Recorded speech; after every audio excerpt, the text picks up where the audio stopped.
या देवी सर्वभूतेषु मा शक्तिरूपेण संस्थिता नमस्तस्यै नमस्तस्यै नमस्तस्यै नमो नमः।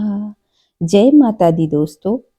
नवरात्रि पूरे देश में हर्षोल्लास के साथ मनाई जाती है।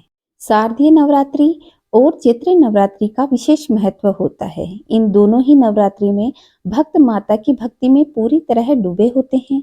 पूरे 9 दिनों तक देवी माँ के अलग अलग स्वरूपों की पूजा अर्चना की जाती है। नवरात्रि में माँ दुर्गा की सवारी अत्यंत महत्वपूर्ण मानी जाती है।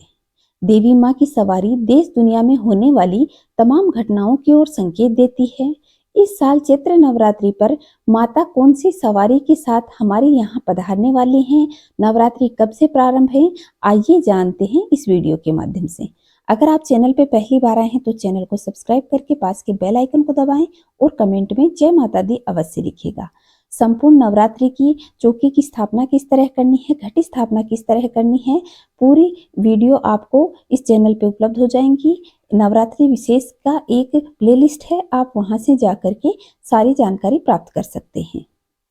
इस बार चैत्र माह के शुक्ल पक्ष की प्रतिपदा तिथि का प्रारंभ 29 मार्च को शाम को 4:27 से प्रारंभ होगा और वहीं तिथि की समाप्ति 30 मार्च को दोपहर 12:49 पर होगी। उदया तिथि के अनुसार चैत्र नवरात्रि का प्रारंभ 30 मार्च से शुरू होंगे और नवरात्रि का समापन 7 अप्रैल को होगा। इसलिए यह नवरात्रि 30 मार्च से 7 अप्रैल के बीच मनाई जाएगी। 30 मार्च को नवरात्रि प्रारंभ है। इस दिन कलश स्थापना का शुभ मुहूर्त सुबह 6:13 से लेकर के 10:22 के दौरान रहने वाला है।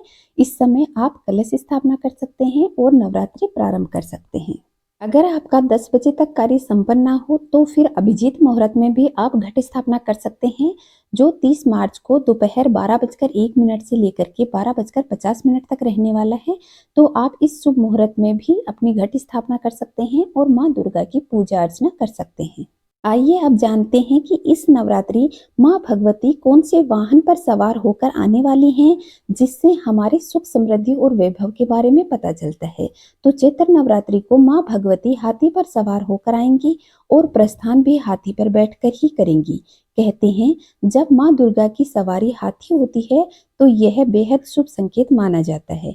हाथी को सुख समृद्धि का प्रतीक माना जाता है और साथ ही शांति का प्रतीक माना जाता है। जब माता हाथी पर सवार होकर आती हैं तो ये किसानों के लिए बेहद शुभ माना जाता है। इसका अर्थ होता है कि इस साल फसल अच्छी होने वाली है और बारिश में भी कोई कमी नहीं रहने वाली। नवरात्रि में माता का वाहन सप्ताह के दिन के अनुसार तय होता है। अगर नवरात्रि की शुरुआत रविवार और सोमवार से होती है तो माता हाथी की सवारी करके आती हैं। मंगलवार और शनिवार के दिन नवरात्रि प्रारंभ होती है तो माता की सवारी घोड़ा होती है। वहीं गुरुवार और शुक्रवार को अगर नवरात्रि प्रारंभ होती है तो माता की सवारी डोली या पालकी होती है। तो इस तरह नवरात्रि में माता की सवारी तय की जाती है। आशा करती हूँ मेरे द्वारा दी गई जानकारी आप लोगों को पसंद आई है। आप कमेंट में जय माता दी अवश्य लिखें और संपूर्ण वीडियो आपको चैनल पे उपलब्ध हो जाएगा। किस तरह घट स्थापना करनी है, चौकी की संपूर्ण विधि स्थापना की मैंने आपको बता दी है। आप वहां से जाकर के देख लें और धूमधाम से नवरात्रि मनाएं और माँ दुर्गा से प्रार्थना करें कि खूब धन वैभव और सुख समृद्धि आपके परिवार में भरती रहे। जय माता दी।